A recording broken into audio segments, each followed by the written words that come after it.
ಕರ್ನಾಟಕ ರಾಜ್ಯ ವೀರಶೈವ ಲಿಂಗಾಯತ ಪಂಚಮಸಾಲಿ ಸಂಘ 1994ನೇ ಇಸ್ವಿಯೊಳಗೆ ಹಲವಾರು ಹಿರಿಯರ ಸಮ್ಮುಖದಲ್ಲಿ ಇಬ್ಬರು ಕಾಂಟ್ರಾಕ್ಟರ್ಗಳಿಗೆ ತಾವು ಮಾಡಿರುವ ಕೆಲಸಕ್ಕೆ ಬಿಲ್ ಆಗಿಲ್ಲ ಅನ್ನೋ ಕಾರಣಕ್ಕೆ ಸಮಾಜದ ಸಂಘಟನೆಯನ್ನು ಮಾಡಲಿಕ್ಕೆ ಮುಂದೆ ಬಂದರು. ಆವಾಗ ಗದಗ, ನರೇಗಲ್, ಕೊಪ್ಪಳ, ಕುಷ್ಟಗಿ, ಯಲಬುರ್ಗಾ ಹೀಗೆ ಹಲವಾರು ತಾಲೂಕುಗಳ ಹಿರಿಯರೆಲ್ಲ ಸೇರಿ ಈ ಸಮಾಜ ಸಂಘಟನೆ ಅವಶ್ಯಕತೆ ಇದೆಯೇ ಎಂಬುದನ್ನು ಮನಗಂಡು ಒಂದು ರಾಜ್ಯ ಸಮಿತಿಯನ್ನು ರಚಿಸಿದರು. ಮೊದಲನೆಯ ರಾಜ್ಯ ಅಧ್ಯಕ್ಷರಾಗಿ ಶ್ರೀ ಗವಿಸಿದ್ದೇಶ್ವರ ಪ್ರೌಢಶಾಲೆಯ ಹೆಡ್ ಮಾಸ್ಟರ್ ಆಗಿ ಸೇವೆ ಮಾಡಿ ನಿವೃತ್ತರಾಗಿರುವಂಥ ಶ್ರೀಯುತ BM ಹನುಮನಾಳ್ ಅವರನ್ನ ಅಧ್ಯಕ್ಷರನ್ನಾಗಿ ಕೊಪ್ಪಳದ ನೀಲಂ ಲಾಡ್ಜ್ನಲ್ಲಿ ಆಯ್ಕೆ ಮಾಡಲಾಯಿತು. ಅಂದು ನಾವೆಲ್ಲ ಸುಮಾರು ಒಂದು 25 ಜನ ಆ ಒಂದು ಸಮಿತಿಯ ರಚಿಸುವಂಥ ಸಂದರ್ಭದಲ್ಲಿ ಹಾಜರಿದ್ವಿ. ಅವತ್ತೇ ಒಂದು ತೀರ್ಮಾನ ಆಯಿತು, ರಾಜ್ಯ ಮಟ್ಟದ ಸಮಾವೇಶವನ್ನು ಮಾಡಬೇಕು ಅಂತ.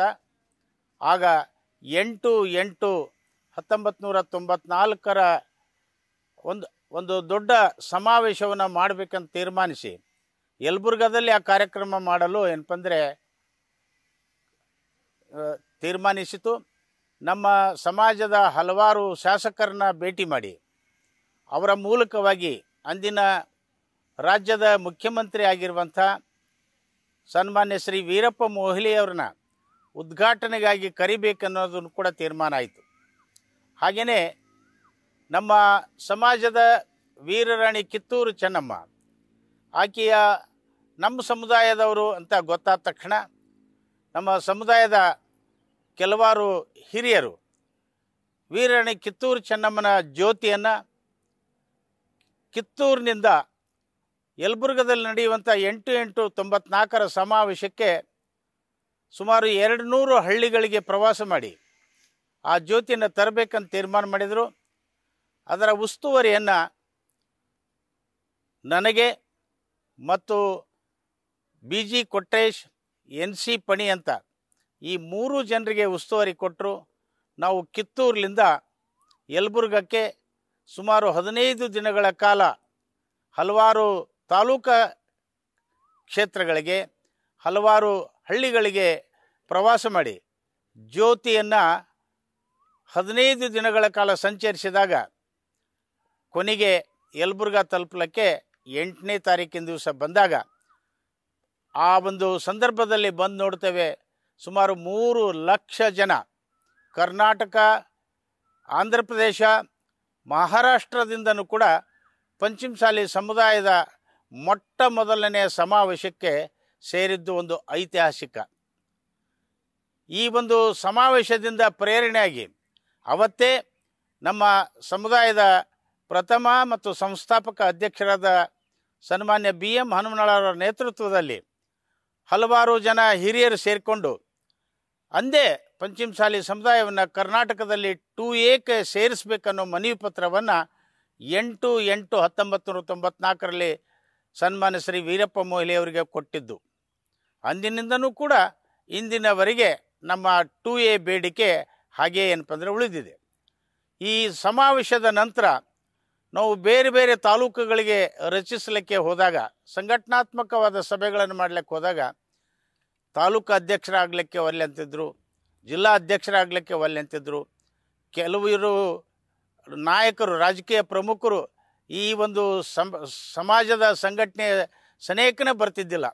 ಆದರೆ ಇವತ್ತು ಸುಮಾರು 31 ವರ್ಷಗಳ ನಂತರ ಕರ್ನಾಟಕ ರಾಜ್ಯ ವೀರಶೈವ ಲಿಂಗಾಯತ ಪಂಚಮಸಾಲಿ ಸಂಘ ಏನು ಹುಟ್ಟು ಹಾಕಿದ ಆ ಒಂದು ಸಂಘಟನೆಯ ಮೂಲಕವಾಗಿ ಇವತ್ತು ಮುಂದಿನ ದಿನಗಳಲ್ಲಿ ರಾಜ್ಯ ಅಧ್ಯಕ್ಷ ಸ್ಥಾನಕ್ಕೆ, ಜಿಲ್ಲಾ ಅಧ್ಯಕ್ಷ ಸ್ಥಾನಕ್ಕೆ ಚುನಾವಣೆಗಳು ನಡೆಯುವಂಥ ಒಂದು ಪರಿಸ್ಥಿತಿ ಒಳಗೆ ಸಂಘಟನೆ ಇವತ್ತು ಬೆಳೆದು ನಿಂತಿದೆ. ಈ ಹಂತದಲ್ಲಿ ನಮ್ಮ ಪಂಚಮಸಾಲಿ ಸಂಘ ಯಲಬುರ್ಗಾದಲ್ಲಿ ಏನು ಸಮಾವೇಶ ಮಾಡಿತು, ತದನಂತರ ಸ್ವಲ್ಪ ದಿನಗಳಲ್ಲಿ ಒಂದು ತೀರ್ಮಾನ ಮಾಡಿ ಮತ್ತು PC ಸಿದ್ದನಗೌಡರವರ ನೇತೃತ್ವದಲ್ಲಿ ಧಾರವಾಡದ ಧಾರವಾಡ ಜಿಲ್ಲೆಯ ನೂಲ್ವಿ ಒಳಗೆ 2ನೇ ಸಮಾವೇಶವನ್ನು ಮಾಡಬೇಕಂತ ತೀರ್ಮಾನ ಮಾಡಿದರು. ಆ 2ನೇ ಸಮಾವೇಶನೂ ಕೂಡ ಸನ್ಮಾನ್ಯ BM ಹನುಮನಾಳ್ ಅವರ ನೇತೃತ್ವದಲ್ಲಿ ಈ ಧಾರವಾಡ ಜಿಲ್ಲೆಯ ನೂಲ್ವಿ ತಾಲೂಕಿನಲ್ಲಿ ಕಾರ್ಯಕ್ರಮ ಆಯಿತು. 1995-96ರಲ್ಲಿ ಸನ್ಮಾನ್ಯ PC ಸಿದ್ದನಗೌಡರು ಮಂತ್ರಿಯಾಗಿದ್ದರು, ಕರ್ನಾಟಕ ಸರ್ಕಾರದ ಸಕ್ಕರೆ ಸಚಿವರಾಗಿದ್ದರು. ಅವರ ಹಿರಿತನದೊಳಗೆ 2ನೇ ಸಮಾವೇಶ ನೂಲ್ವಿ ಒಳಗೆ ನಡೀತು. ಅದಾದ ಮೇಲೆ ನಮ್ಮ ರಾಜ್ಯ ಅಧ್ಯಕ್ಷರ ಆರೋಗ್ಯ ಸ್ವಲ್ಪ ಸ್ಥಿತಿ ಸರಿ ಇಲ್ಲ ಕಾರಣ 2 ವರ್ಷ ಸಂಘಟನೆ ನೆನೆಗುದಿಗೆ ಬಿತ್ತು. ಮತ್ತೆ 1998ರಲ್ಲಿ ಪಂಚಮಸಾಲಿ ಸಂಘದ 2ನೇ ರಾಜ್ಯ ಅಧ್ಯಕ್ಷರಾಗಿ ನಮ್ಮ ಸಮಾಜದ ಹಿರಿಯರು ಆಗಿನ ಶಾಸಕರು ದಿವಂಗತ SR ಕಾಶ್ಯಪ್ಪನವರು 2ನೇ ಅಧ್ಯಕ್ಷರಾಗಿ ಕೊಪ್ಪಳದ ಗವಿಸಿದ್ದೇಶ್ವರ ಕಲ್ಯಾಣ ಮಂಟಪದಲ್ಲಿ ರಾಜ್ಯ ಮಟ್ಟದ ಜನರಲ್ ಬಾಡಿ ಮೀಟಿಂಗ್ನಲ್ಲಿ ಏನಪ್ಪಂದರೆ ಆಯ್ಕೆ ಆದರು. ಹಾಗೆ ನಮ್ಮ ಪ್ರಧಾನ ಕಾರ್ಯದರ್ಶಿಯಾಗಿ ಆಗಿಯ ಬರಮಗೌಡರು ಜೊತೆಗೆ ಕೋಶಾಧ್ಯಕ್ಷರಾಗಿ ಬಸವರಾಜ್ ದಿಂಡೂರು ಅವರು ಕೂಡ ಏನಪ್ಪಂದ್ರೆ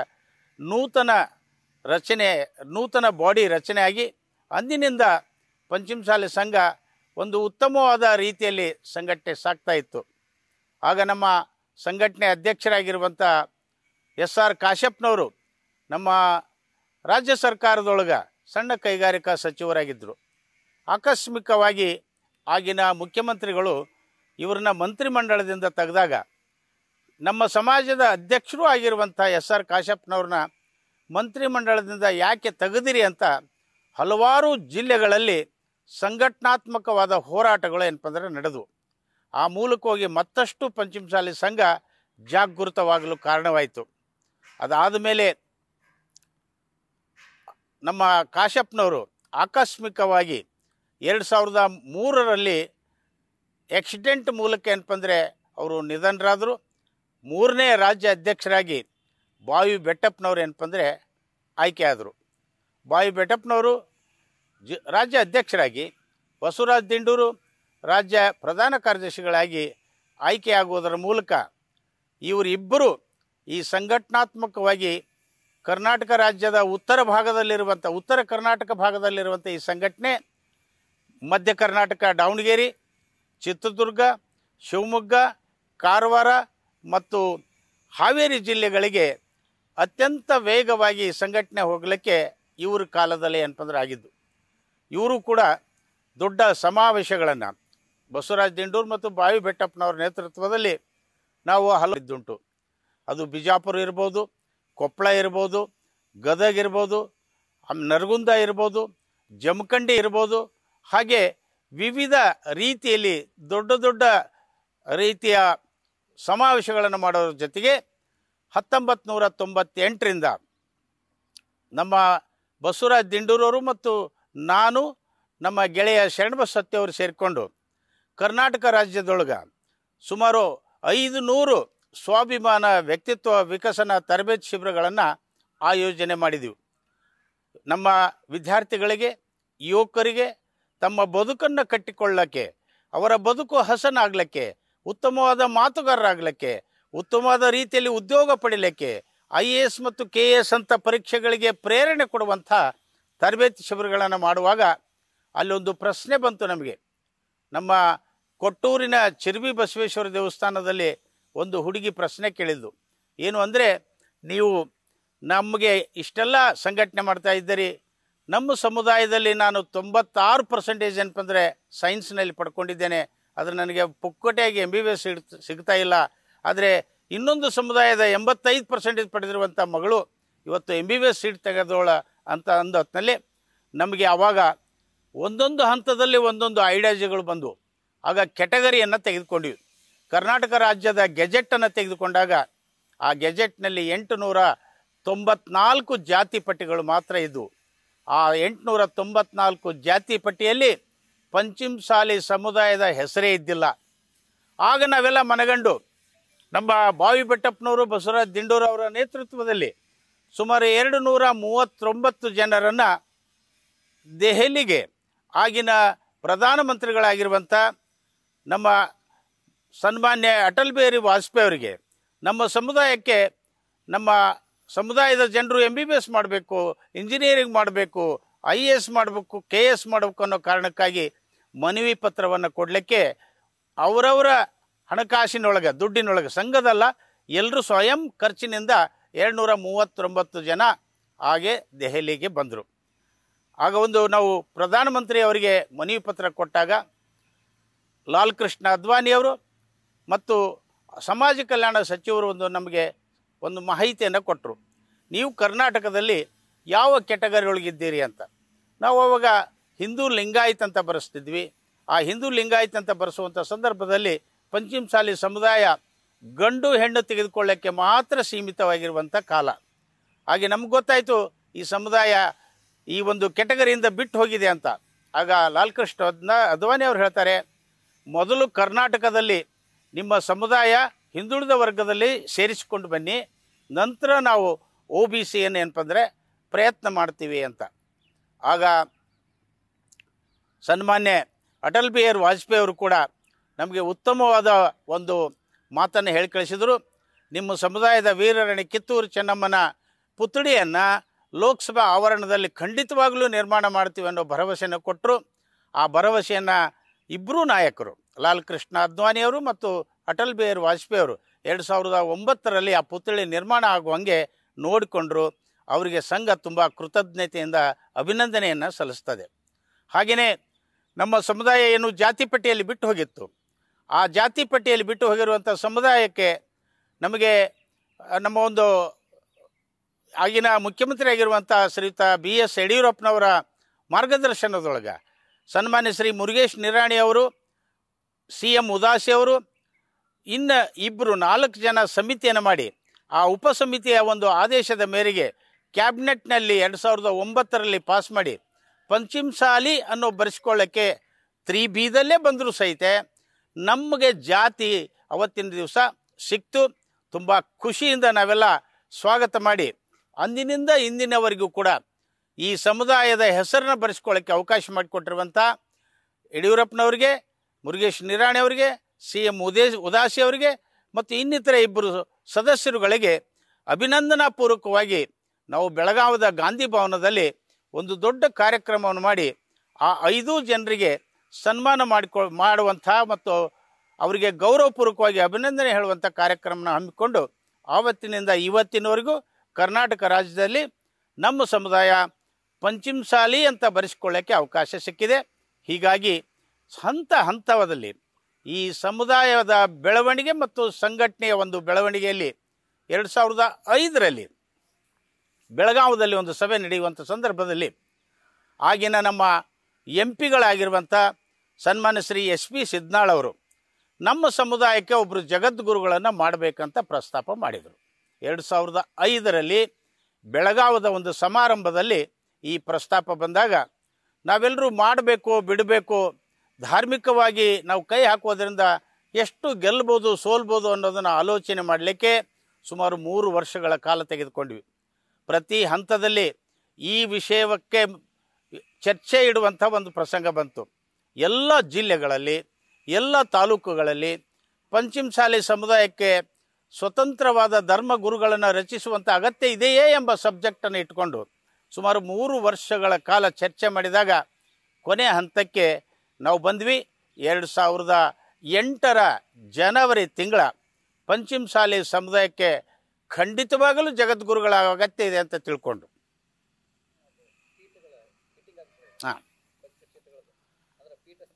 ಪಂಚಮಸಾಲಿ ಸಮುದಾಯದವರು ಒಂದಿಷ್ಟು ನೀರು ತುಂಬ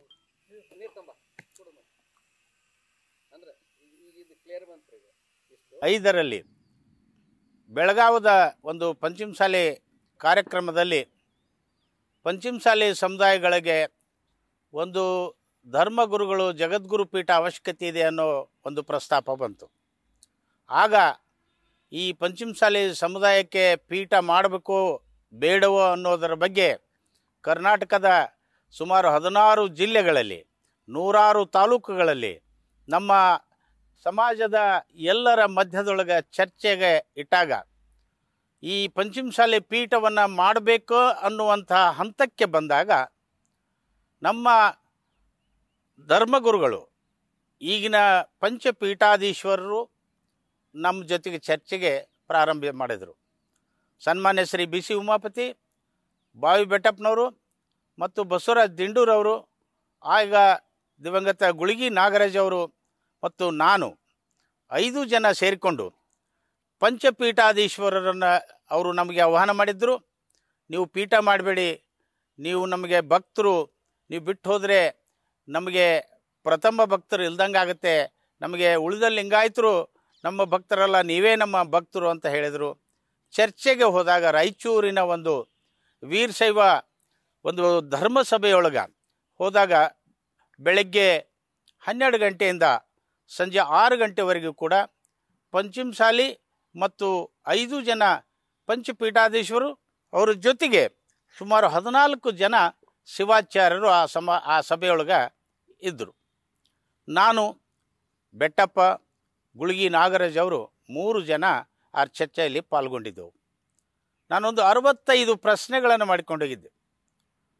ಆ 65 ಪ್ರಶ್ನೆಗಳನ್ನು ಪೂಜ್ಯರ ಗಮನಕ್ಕೆ ತಂದಾಗ, 5 ಜನ ಪಂಚಪೀಠಾಧೀಶ್ವರ ಮಧ್ಯೆ ತಂದಾಗ, ಅವರಲ್ಲಿ ಉತ್ತರ ಬಾರದೇ ಇದ್ದಾಗ ನಾವು ಪೀಠವನ್ನು ಮಾಡಿಕೊಳ್ತೇವೆ ಅನ್ನೋದನ್ನು ಚರ್ಚೆ ಮಾಡ್ತಾ ಇದ್ವಿ. ಅವರು ಅವತ್ತಿನ ದಿವಸ ಆ ಸಭೆಯನ್ನು ಮೊಟಕುಗೊಳಿಸಿ ಮತ್ತೆ ನಿಮ್ಮ ನಡುವಿನ ಚರ್ಚೆ ರಾಣೆಬೆನ್ನೂರಿನ ಕೋಡಿಯಾಳು ಹೊಸಪೇಟೆಯಲ್ಲಿರುವಂಥ ರಂಭಾಪುರಿ ಜಗದ್ಗುರು ಪೀಠದಲ್ಲಿ ಇಟ್ಕೊಳ್ಳೋಣ ಅಂತ ಹೇಳಿದರು. ನಾವು ಆ ಸಂದರ್ಭದಲ್ಲಿ 4-8 ಜನ ಬರೋದಿಲ್ಲ, 400-500 ಜನ ಬರ್ತೀವಿ ಅಂತ ಹೇಳಿದ್ವಿ. ಅದಕ್ಕೂ ಅವರು ಒಪ್ಪಿಗೆ ಕೊಟ್ಟರು. ಆ ಸಂದರ್ಭದಲ್ಲಿ ನಮ್ಮ ಜನ 500-600 ಜನ ರಂಭಾಪುರಿ ಕಲ್ಯಾಣ ಮಂಟಪ ಕೋಡಿಯಾಳು ಹೊಸಪೇಟೆಯಲ್ಲಿ ಸೇರಿದ್ವಿ. ಆವತ್ತಿನ ಸಮಾರಂಭದಲ್ಲಿ ಎಲ್ಲ ಖರ್ಚು ವೆಚ್ಚನೂ ಕೂಡ ಆ ಪಂಚಪೀಠಾಧೀಶ್ವರರೇ ಮಾಡಿದರು. ಭಾಗವಹಿಸಿರುವಂಥ ನಮ್ಮ ಸಮುದಾಯದಲ್ಲಿ 5 ಜನರಿಗೆ ಮಾತನಾಡಲಿಕ್ಕೆ ಅವಕಾಶ ಕೊಟ್ಟು ಉಳಿದವರೆಲ್ಲ ಚೀಟಿಯನ್ನು ಕೊಡುವಂಥ ವ್ಯವಸ್ಥೆ ನಿರ್ಮಾಣ ಮಾಡಿದ್ವಿ. ಬೆಳಗ್ಗೆ 10:00 ಪ್ರಾರಂಭವಾಗಿರುವಂಥ ಆ ಸಭೆ ಸಂಜೆ 7 ಗಂಟೆ ಆದರೂ ಕೂಡ ಒಂದು ಇತ್ಯರ್ಥಕ್ಕೆ ಬರದೇ ಹೋದಾಗ ರಂಭಾಪುರಿ ಪೀಠದವರಿಗೆ ನಾವು ವಿನಂತಿ ಮಾಡ್ಕೊಂಡ್ವಿ. 5 ಜನ ಪೀಠದವರಿಗೆ ಆವಾಗಿನ ಸಂದರ್ಭದಲ್ಲಿ ವಿನಂತಿ ಮಾಡ್ಕೊಂಡ್ವಿ.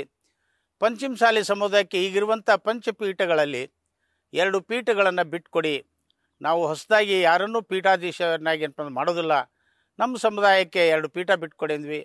ಅವರು ಪೀಠ ಬಿಟ್ಕೊಡೋದಿಲ್ಲ ಅಂತ ಹೇಳಿದರು. ಕೊನೆ ಗಳಿಗೆ ಒಳಗೆ 1 ಪೀಠ ಕೇಳಿದ್ವಿ, ಅದು ಕೂಡ ಒಪ್ಪದೇ ಇದ್ದಾಗ ಖಂಡಿತವಾಗಲೂ ನಾವು ಮುಂದಿನ ದಿನಗಳಲ್ಲಿ ಪಂಚಮಸಾಲಿ ಜಗದ್ಗುರು ಪೀಠವನ್ನು ರಚಿಸ್ತೇವೆ ಅನ್ನೋ ತೀರ್ಮಾನವನ್ನು ಕೋಡಿಯಾಳು ಹೊಸಪೇಟೆಯಲ್ಲಿ ನಡೆದಿರುವಂಥ ಆ ರಂಭಾಪುರಿ ಜಗದ್ಗುರು ಪೀಠದಲ್ಲಿ 7 ಗಂಟೆಗೆ ನಾವು ಒಂದು ಪ್ರೆಸ್ ಮೀಟ್ ಮಾಡಬೇಕಾದ ಪ್ರಸಂಗ ಬಂತು.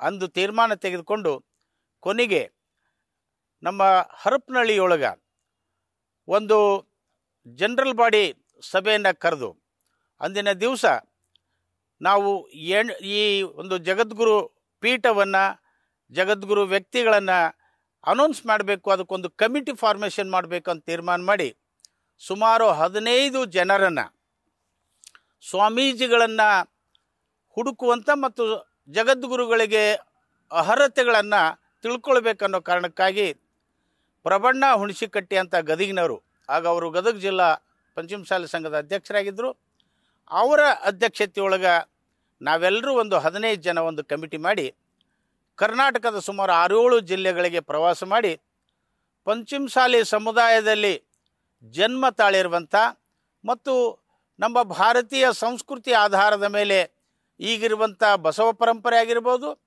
ಶಿವಾಚಾರ್ಯ ಪರಂಪರೆ ಆಗಿರ್ಬೋದು, ಆರೋಢ ಪರಂಪರೆ ಆಗಿರ್ಬೋದು, ಅಥವಾ ಶಿವಾನಂದ ಮಠದ ಪರಂಪರೆ ಆಗಿರ್ಬೋದು, ಆ ಎಲ್ಲ ಪರಂಪರೆಯಲ್ಲಿರುವಂಥ ಪೂಜ್ಯರನ್ನು ನಾವು ಗುರುತಿಸಿದ್ವಿ. ಸುಮಾರು 42 ಜನ ಆಗಿನ ಸಂದರ್ಭದಲ್ಲಿ ನಮ್ಮ ಸಮುದಾಯದ ಸ್ವಾಮೀಜಿಗಳು ನಮಗೆ ಸಿಕ್ಕರು. ಆಗ ಅವರನ್ನು ನಮ್ಮ ಈಗಿನ ಬಾಗಲಕೋಟೆ ಜಿಲ್ಲೆಯ ಜಮಖಂಡಿಯ ಅಳಿಂಗಳ ಅಂತ ಒಂದು ಜಾಗದೊಳಗೆ ಸಭೆ ಕರೆದ್ವಿ. ಆ ಸಭೆಯೊಳಗೆ ಸ್ವಾಮೀಜಿಗಳು ಪಂಚಮಸಾಲಿ ಜಗದ್ಗುರು ಪೀಠಕ್ಕೆ ಆದ ನಂತರ ನೀವೆಲ್ಲ ಏನು ಮಾಡ್ಬೋದು ಅನ್ನೋದನ್ನು ಕೂಡ ಅವರಿಂದ ಪ್ರಶ್ನೆಗಳನ್ನು ಕೇಳಿ ಅವರಿಂದ ಒಂದು ಬಯೋಡಾಟಾಗಳನ್ನು ಕೂಡ ಪಡ್ಕೊಂಡ್ವಿ. ಅದರಲ್ಲಿ 6 ಜನ ನಾವು ಪಂಚಮಸಾಲಿ ಸಮುದಾಯಕ್ಕೆ ಜಗದ್ಗುರು ಆಗ್ತೇವೆ ಅನ್ನೋ ಭರವಸೆಯನ್ನು ಅವರ ಬಯೋಡಾಟಾದಲ್ಲಿ ತಿಳಿಸಿದ್ರು. ಆ 6 ಬಯೋಡಾಟಾಗಳನ್ನು ಪರಿಗಣಿಸಿ ಜೊತೆಗೆ ಇನ್ನೂ ನಾವು ರಾಜ್ಯದಲ್ಲಿ ಪ್ರವಾಸ ಮಾಡಿ ಇನ್ನೂ ಹೊಸದಾಗಿ ಏನಪ್ಪ ಅಂದ್ರೆ ಸ್ವಾಮೀಜಿಯವ್ರನ್ನ ಕಂಡುಹಿಡಿಬೇಕು ಅನ್ನೋ ತೀರ್ಮಾನಕ್ಕೆ ಬಂದು ಕೊನೆ ಗಳಿಗೆಯಲ್ಲಿ ಜನವರಿ 6 ನಮ್ಮ ಹರಿಹರದೊಳಗೆ ಒಂದು ಕಲ್ಯಾಣ ಮಂಟಪದಲ್ಲಿ ಜಗದ್ಗುರು ಒಂದು ಮಹಾಂತ ಸ್ವಾಮಿಗಳು ಡಾಕ್ಟರ್ ಮಹಾಂತ ಸ್ವಾಮಿಗಳು ಮನಗುಳಿ ಅವರನ್ನು ನಮ್ಮ ಪೀಠದ ಜಗದ್ಗುರು ಅಂತ ಅನೌನ್ಸ್ ಮಾಡಿದ್ವಿ. ಆಗ ನಮ್ಮಲ್ಲಿ ಏನು ಒಂದು ಒಗ್ಗಟ್ಟಿನ ಮಂತ್ರ ಇತ್ತು, 1994ರಿಂದ ಏನು 2008 ಜನವರಿ 6ರವರೆಗೆ ಏನು ಒಗ್ಗಟ್ಟಿತ್ತು, ಅದರಲ್ಲಿ ಒಬ್ಬರು ಜಗದ್ಗುರು ಆಗಬೇಕನ್ನೋ ಮನಸ್ಸನ್ನು ಹೊಂದಿರುವಂಥವರು ಅಥವಾ ಆ ಜಗದ್ಗುರು ಆಗಲಿಕ್ಕೆ ನಮ್ಮಿಂದ ನಮ್ಮ ಸಂಘದ ಸಭೆಯೊಳಗೆ ತೀರ್ಮಾನ ಆಗದೇ ಇದ್ದಾಗ ಅವರು ಹೊರಗೆ ಹೋಗಿ ಅವರು ಇನ್ನೊಂದು ಪೀಠವನ್ನು ರಚಿಸಲಿಕ್ಕೆ ಮರುದಿವಸವೇ ಒಂದು ಸಭೆ ಕರೆದು ಆಗ ಹುಟ್ಟಿಕೊಂಡಿರುವಂಥ ಒಂದು ಪೀಠ ಕೂಡಲ ಸಂಗಮದ ಜಯಮೃತ್ಯುಂಜಯ ಸ್ವಾಮೀಜಿಯವರು. ಜಗದ್ಗುರುಗಳ ಪೀಠ ಜನವರಿ 6 ಹರಿಹರದೊಳಗೆ ಅನೌನ್ಸ್ಮೆಂಟ್ ಮಾಡೋದಕ್ಕಿಂತ ಪೂರ್ವದಲ್ಲಿ ನಮ್ಮ ಕರ್ನಾಟಕದ ಪ್ರಮುಖ ಒಂದು ಸ್ವಾಮೀಜಿಗಳ ಕೇಂದ್ರದಲ್ಲಿ ಒಬ್ಬರಾಗಿರುವಂಥ ಚಿತ್ರದುರ್ಗದ ಮುರುಘರಾಜೇಂದ್ರ ಸ್ವಾಮೀಜಿಯವರು ದಾವಣಗೆರೆಯಲ್ಲಿ ಅವರ ಒಂದು ಶಾಖಾ ಮಠದಲ್ಲಿರುವಂಥ ಜಯಮೃತ್ಯುಂಜಯ ಸ್ವಾಮೀಜಿಯವ್ರನ್ನ ನಿಮ್ಮ ಸಮಾಜಕ್ಕೆ ಜಗದ್ಗುರು ಮಾಡಿಕೊಂಡ್ರೆ ನಾನು ನಮ್ಮ ಪೀಠದಿಂದ 10 ಲಕ್ಷ ರೂಪಾಯಿನ ಕೊಡ್ತೇನೆ, ಒಂದು ಕಾರ್ ಕೊಡ್ತೇನೆ, ಜೊತೆಗೆ 90 ಎಕರೆ ಜಮೀನು ನಮ್ಮ ಹಾವೇರಿ ಜಿಲ್ಲೆಯಲ್ಲಿರುವಂಥ ಆ ಒಂದು ಮಠದ ಜಾಗವನ್ನು ನಿಮಗೆ ಕೊಡ್ತೇನೆ ಅಂತ ಹೇಳಿ ನನ್ನನ್ನೂ ಒಳಗೊಂಡು ಹಲವಾರನ್ನು ಆ ಜಾಗಕ್ಕೆ ಸ್ವತಃ ನಮ್ಮ ಚಿತ್ರದುರ್ಗ ಸ್ವಾಮೀಜಿಯವರು ನನ್ನ ಜೊತೆಗೇ ಅಥವಾ ಅವ್ರ ಜೊತೆಗೆ ನಾನು ಆ ಜಾಗವನ್ನು ನೋಡಲಿಕ್ಕೆ ಹೋಗಿದ್ವಿ. ಸುಮಾರು 160-50 ಎಕರೆ ಜಮೀನು ಹಾವೇರಿ ಜಿಲ್ಲೆಯೊಳಗಿರುವಂಥ ಜಾಗೆಯನ್ನು ತೋರಿಸಿದ್ರು. ಅದರಲ್ಲಿ ನೀವು ಒಂದು ವೇಳೆ ಜಯಮೃತ್ಯುಂಜಯ ಸ್ವಾಮೀಜಿಯವ್ರನ್ನ ಜಗದ್ಗುರು ಪೀಠಕ್ಕೆ ಮಾಡಿದರೆ 90 ಎಕರೆ ಜಮೀನು ಕೊಡ್ತೀನಿ ಅನ್ನೋ ಭರವಸೆಯನ್ನು ಕೊಟ್ಟರು. ಅದನ್ನು ನಾನು ನಮ್ಮ ರಾಜ್ಯ ಸಮಿತಿಯೊಳಗೆ ಬಂದು ಹೇಳಿದಾಗ ನಮ್ಮ ರಾಜ್ಯ ಸಮಿತಿ ಹಲವಾರು ಜನ ಅದನ್ನು ಒಪ್ಕೊಳ್ಳಿಲ್ಲ. ಆಗ ನಮ್ಮ ಚಿತ್ರದುರ್ಗದ ಮುರುಘರಾಜೇಂದ್ರ ಸ್ವಾಮೀಜಿಯವರು ಸೇರಿಕೊಂಡು ನಮ್ಮ ಜಯಮೃತ್ಯುಂಜಯ ಸ್ವಾಮೀಜಿಯವ್ರನ್ನ ನಾವು ಪೀಠಾರೋಹಣವನ್ನು ಅನೌನ್ಸ್ ಮಾಡಿದ್ದು ಫೆಬ್ರವರಿ 17-18, 2008ರಲ್ಲಿ. ಅದಕ್ಕಿಂತ ಪೂರ್ವದಲ್ಲೇ ಒಂದು ವಾರ ಅವರು ಜಗದ್ಗುರು ಪೀಠ ಮಾಡಿಕೊಳ್ಬೇಕನ್ನೋದನ್ನು ಅನೌನ್ಸ್ ಮಾಡಿ ಚಿತ್ರದುರ್ಗ ಮುರುಘರಾಜೇಂದ್ರ ಸ್ವಾಮೀಜಿಯವರ ನೇತೃತ್ವದಲ್ಲಿ 4-6 ಸಾವಿರ ಜನ ಸೇರಿಕೊಂಡು ಕೂಡಲ ಸಂಗಮದಲ್ಲಿ ಜಯಮೃತ್ಯುಂಜಯ ಸ್ವಾಮೀಜಿಯವ್ರನ್ನ ಪಂಚಮಸಾಲಿ ಜಗದ್ಗುರು ಅಂತ ಅವರನ್ನು ಪೀಠಾರೋಹಣ ಮಾಡ್ತಾರೆ.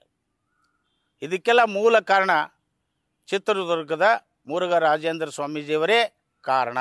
ನಮ್ಮ ಪಂಚಮಸಾಲಿ ಸಮುದಾಯ ಮೊದಲು ಇಬ್ಬಾಗವಾಗಲು ಪ್ರಥಮ ಕಾರಣರು ಚಿತ್ರದುರ್ಗದ ಮುರುಘರಾಜೇಂದ್ರ ಸ್ವಾಮೀಜಿಯವರಂತ ನಾನು ಘಂಟಾಘೋಷವಾಗಿ ಹೇಳ್ತೇನೆ. ಇದರ ಜೊತೆಗೆ ನಮ್ಮ ಪೀಠಾರೋಹಣದ ಪ್ರೋಗ್ರಾಮ್ ಏನು ಫಿಕ್ಸ್ ಮಾಡಿದ್ವಿ ಜನವರಿ 6, ಮುಂದೆ 14ನೇ ತಾರೀಕು ಸಂಕ್ರಮಣ ಬರ್ತಾ ಇತ್ತು. ಆ ಮಕರ ಸಂಕ್ರಮಣದ ನಿಮಿತ್ತವಾಗಿ ಕರ್ನಾಟಕದ ಎಲ್ಲೆಲ್ಲಿ ಜನ ಸಮುದಾಯ ಇರ್ತದೆ ಅಲ್ಲೆಲ್ಲ ನಮ್ಮ ಪೀಠಾರೋಹಣದ ಪ್ರಚಾರವನ್ನು ಕೊಟ್ವಿ. ಜೊತೆಗೆ 5 ಕಡೆಯಿಂದ ವೀರರಾಣಿ ಕಿತ್ತೂರು ಚೆನ್ನಮ್ಮನ ಜ್ಯೋತಿಯನ್ನು ತೊಗೊಂಡು ಬಂದ್ವಿ. ಅದು ಬೀದರ್ದಿಂದ ಹರಿಹರಕ್ಕೆ, ಈ ಕಡೆ ಬೆಳಗಾವದಿಂದ ಹರಿಹರಕ್ಕೆ, ಈ ಕಡೆ ಚಾಮರಾಜನಗರದಿಂದ ಹರಿಹರಕ್ಕೆ, ಈ ಕಡೆ ಮಂಗಳೂರಿನಿಂದ ಹರಿಹರಕ್ಕೆ, ಹೀಗೆ 5 ಕಡೆಯಿಂದ ವೀರರಾಣಿ ಕಿತ್ತೂರು ಚೆನ್ನಮ್ಮನ ಜ್ಯೋತಿ ಫೆಬ್ರವರಿ 17ಕ್ಕೆ ಹರಿಹರಕ್ಕೆ ಬರುವ ರೀತಿಯಲ್ಲಿ ವ್ಯವಸ್ಥೆ ಮಾಡಿದ್ವಿ. ಅವತ್ತಿನ ದಿವಸ ಸುಮಾರು 4,000ಕ್ಕಿಂತ ಹೆಚ್ಚು ಮಹಿಳೆಯರು ಕುಂಭ ಹೊತ್ತಿರುವಂಥ ಇತಿಹಾಸ. 8 ಲಕ್ಷಕ್ಕೂ ಮೀರಿ ಆ ಒಂದು ಪೀಠಾರೋಹಣ ಕಾರ್ಯಕ್ರಮಕ್ಕೆ ಭಾಗವಹಿಸಿದ್ದು ಐತಿಹಾಸಿಕ ಕಾರ್ಯಕ್ರಮ. ಅಂಥ ಒಂದು ಕಾರ್ಯಕ್ರಮದ ಮಧ್ಯೆ ಪಂಚಮಸಾಲಿ ಸಮುದಾಯದ ಪೀಠಾರೋಹಣ ಕಾರ್ಯಕ್ರಮ ನೆರವೇರಿತು. ಅದಾದ ಮೇಲೆ ನಮ್ಮ ಕರ್ನಾಟಕ ರಾಜ್ಯ ವೀರಶೈವ ಲಿಂಗಾಯತ ಪಂಚಮಸಾಲಿ ಸಂಘ ಮತ್ತು ಕರ್ನಾಟಕ ವೀರಶೈವ ಲಿಂಗಾಯತ ಪಂಚಮಸಾಲಿ ಜಗದ್ಗುರು ಪೀಠ ಹರಿಹರ ಸಹಯೋಗದೊಳಗೆ ಕರ್ನಾಟಕದ ಮೂಲೆ ಮೂಲೆಯಲ್ಲಿ ಹಳ್ಳಿಯೊಳಗ ಪ್ರತಿ ವಿಭಾಗಗಳಲ್ಲಿ ಪಂಚಮಸಾಲಿ ಸಂಘ ಮತ್ತಷ್ಟು ಬಲಿಷ್ಠವಾಗಿ ಬರಲು ಕಾರಣವಾಯಿತು. ಅದರ ಜೊತೆಗೆ ಈ ರಾಜ್ಯದ ಮುಖ್ಯಮಂತ್ರಿಗಳನ್ನು ಕರೆಸಿ ಮತ್ತೆ ನಾವು 2A ಏನಪ್ಪ ಅಂದರೆ ಮನವಿ ಪತ್ರ ಕೊಡೋದರ ಜೊತೆಗೆ ಹಲವಾರು ಸಭೆಗಳನ್ನು ಕೂಡ ಏನಪ್ಪ ಅಂದರೆ ಮಾಡಿದ್ವಿ. 2008ರ ಪೀಠ ಆದಮೇಲೆ 2009ರಲ್ಲಿ ಕರ್ನಾಟಕ ರಾಜ್ಯ ವೀರಶೈವ ಲಿಂಗಾಯತ ಪಂಚಮಸಾಲಿ ಸಂಘಕ್ಕೆ 4ನೇ ರಾಜ್ಯ ಅಧ್ಯಕ್ಷರಾಗಿ ಸನ್ಮಾನ್ಯ ಶ್ರೀ ಬಸವರಾಜ್ ದಿಂಡೂರವರು ಆಯ್ಕೆ ಆಗ್ತಾರೆ. ಅದಾದಮೇಲೆ ಅವರು ಸುಮಾರು 6 ವರ್ಷಗಳ ಕಾಲ ಈ ಸಂಘವನ್ನು ಬಲಿಷ್ಠಗೊಳಿಸ್ತಾರೆ. ಹಲವಾರು ರೀತಿಯಲ್ಲಿ ಸಂಘಟನಾ ಸಭೆಗಳನ್ನು ಮಾಡ್ತಾರೆ. ಅದಾದಮೇಲೆ 5ನೇ ರಾಜ್ಯಾಧ್ಯಕ್ಷರಾಗಿ ನಮ್ಮ ಸಂಡೂರಿನ ಗಣಿದಣಿಗಳಾಗಿರುವಂಥ ನಾಗನಗೌಡರು BKG ಅವರು ರಾಜ್ಯಾಧ್ಯಕ್ಷರಾಗ್ತಾರೆ. ಅವರ ಕಾಲದಲ್ಲಿ ಹಲವಾರು ರೀತಿಯಲ್ಲಿ ವಿವಿಧ ಸಂಘಟನೆ ಮಾಡ್ತಾ ಬಂದು 6ನೇ ರಾಜ್ಯಾಧ್ಯಕ್ಷರಾಗಿ ಸನ್ಮಾನ್ಯ ಶ್ರೀ GP ಪಾಟೀಲ್ ಇಲ್ಕಲ್ ಅವರು ಆಗಿ ಈ ಸಂಘಟನೆಯನ್ನು ಈ ಪೀಠವನ್ನು ಬಲಿಷ್ಠಗೊಳಿಸುವಲ್ಲಿ ಕಾರಣರಾಗ್ತಾರೆ. ನಾನು ಈಗ 7ನೇ ರಾಜ್ಯಾಧ್ಯಕ್ಷನಾಗಿ ಸಂಘಟನೆಯನ್ನು ಮಾಡಲಿಕ್ಕೆ ಸುಮಾರು 4-6 ತಿಂಗಳ ಹಿಂದೆ ರಾಜ್ಯಾಧ್ಯಕ್ಷನಾಗಿ ಆಯ್ಕೆಯಾಗಿದ್ದೇನೆ. ಭಾಳ ಕಾಕತಾಳೀಯ ಅನ್ನುವ ರೀತಿಯೊಳಗೆ ಈಗಿನ ಜಗದ್ಗುರುಗಳಾಗಿರುವಂಥ ಯೋಗ ಗುರು ನಮ್ಮ ಶ್ರೀ ವಚನಾನಂದ ಮಹಾಸ್ವಾಮಿಗಳು ಜಗದ್ಗುರು ಪಂಚಮಸಾಲಿ ಪೀಠ ಹರಿಹರ ಇವರು ಈ ಪೀಠಕ್ಕೆ ಜಗದ್ಗುರುಗಳಾದ ಮೇಲೆ ಒಂದು ಹೊಸ ಇತಿಹಾಸ, ಹೊಸ ಕಳೆ, ಇಡೀ ಜಗತ್ತಿಗೆ ಪಂಚಮಸಾಲಿ ಸಂಘ ಅಂದರೆ ಏನು, ಪಂಚಮಸಾಲಿಯರು ಅಂದರೆ ಏನು ಅನ್ನೋದನ್ನು ಹೊರಗಿಡಲಿಕ್ಕೆ ಒಂದು ಸಾಧ್ಯತೆ ಹೇಗೆ ಅಂದರೆ ನಮ್ಮ ಪೂಜ್ಯ ವಚನಾನಂದ ಜಗದ್ಗುರುಗಳು ಅವರು ಈ ನಮ್ಮ ಪೀಠದ ಜಗದ್ಗುರು ಆಗುವುದಕ್ಕಿಂತ ಪೂರ್ವದಲ್ಲಿ ಕರ್ನಾಟಕದ ಎಲ್ಲ ಮಠಗಳು ಅವರಿಗೆ ಪರಿಚಯ. ಮತ್ತು ಹರಿದ್ವಾರ ಆಗಿರ್ಬೋದು, ಋಷಿಕೇಶ ಆಗಿರ್ಬೋದು, ಜೊತೆಗೆ ಅವರು 60-70 ದೇಶಗಳಿಗೆ ಪ್ರವಾಸ ಮಾಡಿ ಯೋಗವನ್ನು ಕಲಿಸಿ ಯೋಗ ಗುರು ಎಂದೇ ಶ್ವಾಸ ಗುರು ಎಂದೇ ಪ್ರಸಿದ್ಧವಾಗಿರುವಂಥ ಪೂಜ್ಯ ವಚನಾನಂದ ಜಗದ್ಗುರುಗಳನ್ನು ಪಂಚಮಸಾಲಿ ಜಗದ್ಗುರು ಪೀಠ ಹರಿಹರಕ್ಕೆ ಅವ್ರನ್ನ ಜಗದ್ಗುರು ಅಂತ ತೆಗೆದುಕೊಂಡಾಗ ಅದ್ಭುತವಾದ ಬದಲಾವಣೆ ಕಾಣ್ತಾ ಇದೆ.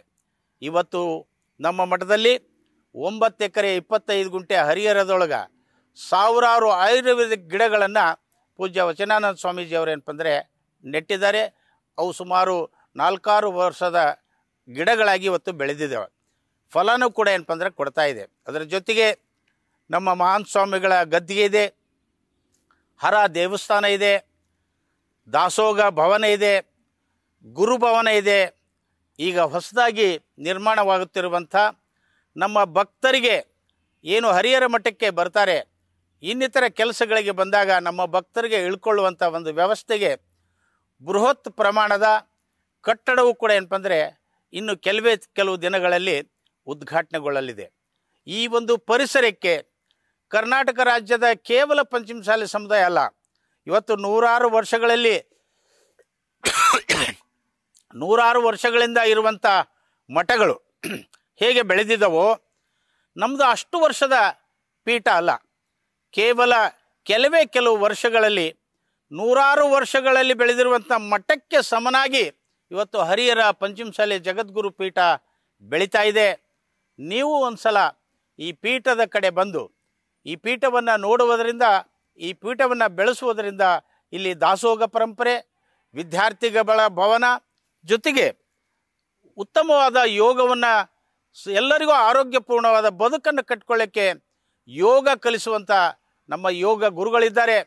ನಮ್ಮ ವಚನಾನಂದ ಜಗದ್ಗುರುಗಳಿಗೆ ಹಲವಾರು ರೀತಿಯಲ್ಲಿ ಭಾಷಾ ಪಾಂಡಿತ್ಯ ಇದೆ. ಅವರು ಹೊರದೇಶಗಳಿಗೆ ಸುಮಾರು 80 ದೇಶಗಳಿಗೆ ಪ್ರವಾಸ ಮಾಡಿರುವಂಥ ಅನುಭವ ನಮ್ಮ ಸಮುದಾಯ ಏನಿದೆ ಆ ಸಮುದಾಯವನ್ನು ಬಲಿಷ್ಠಗೊಳ್ಳಲಿಕ್ಕೆ ಅದ್ಭುತವಾಗಿ ಇದ್ದಾರೆ. ಅವರ ಜೊತೆಗೆ ನಾನು ಕೂಡ ಅವರು 7ನೇ ವರ್ಷದ ಪೀಠಾಧಿಕಾರದ ಜಗದ್ಗುರುಗಳು, ಅವರು ಜಗದ್ಗುರು ಆಗಿ 7 ವರ್ಷ ಆಯಿತು. ನಾನು ಕೂಡ ಏನಪ್ಪ ಅಂದರೆ 7ನೇ ರಾಜ್ಯಾಧ್ಯಕ್ಷ.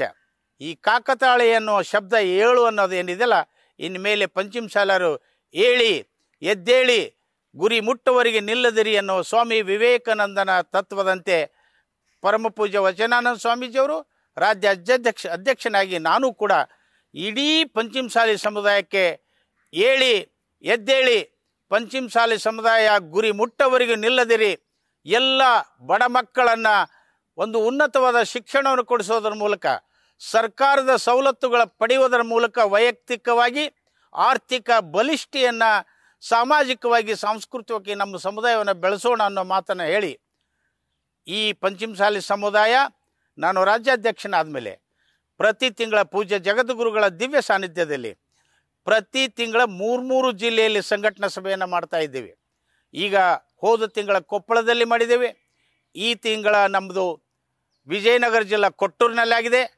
ನಾಳೆ ದಿವಸನೇ 20ನೇ ತಾರೀಕು ಶಿವಮೊಗ್ಗ ಜಿಲ್ಲಾ ಸಂಘಟನಾ ಸಭೆ ಶಿಕಾರಿಪುರದಲ್ಲಿದೆ. 28ನೇ ತಾರೀಕಿನ ದಿವಸ ಚಿಕ್ಕೋಡಿ ಶೈಕ್ಷಣಿಕ ಜಿಲ್ಲೆಯ 8 ತಾಲೂಕುಗಳನ್ನು ಒಳಗೊಂಡಿರುವಂಥ 10,000 ಸಮುದಾಯಗಳ ಮಧ್ಯೆ ಪಂಚಮಸಾಲಿ ಸಮುದಾಯವರು ಮಧ್ಯೆ 1,000 ಜನರಿಗೆ ಲಿಂಗ ದೀಕ್ಷೆಯನ್ನು ಕೊಡುವಂಥ ಮತ್ತು ಆ ಸಮುದಾಯದ ಸಂಘಟನಾತ್ಮಕ ಸಭೆಯನ್ನು 28ನೇ ತಾರೀಕು ಚಿಕ್ಕೋಡಿಯಲ್ಲಿ ಏನಪ್ಪ ಅಂದರೆ ಮಾಡ್ತಾ ಇದ್ದೀವಿ.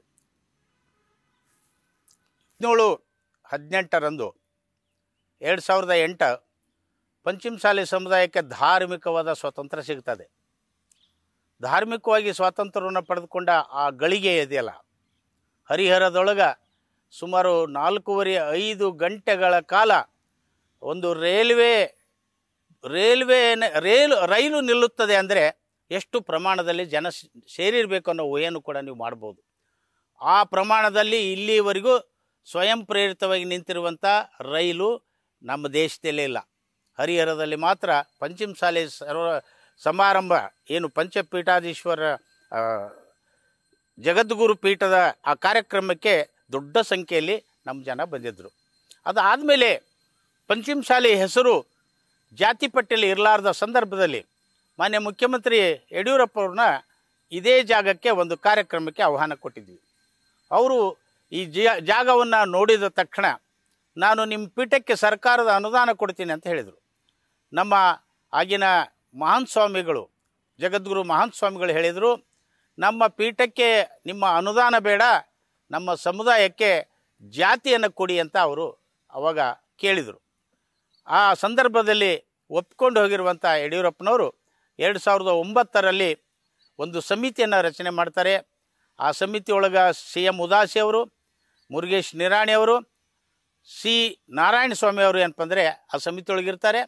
ಹಾಗೆಯೇ ಆ ಸಮಿತಿಯ ವರದಿ ಕೆಲವೇ ದಿನಗಳಲ್ಲಿ ಅದನ್ನು ಯಡಿಯೂರಪ್ಪನವರಿಗೆ ಸಬ್ಮಿಟ್ ಮಾಡ್ತಾರೆ.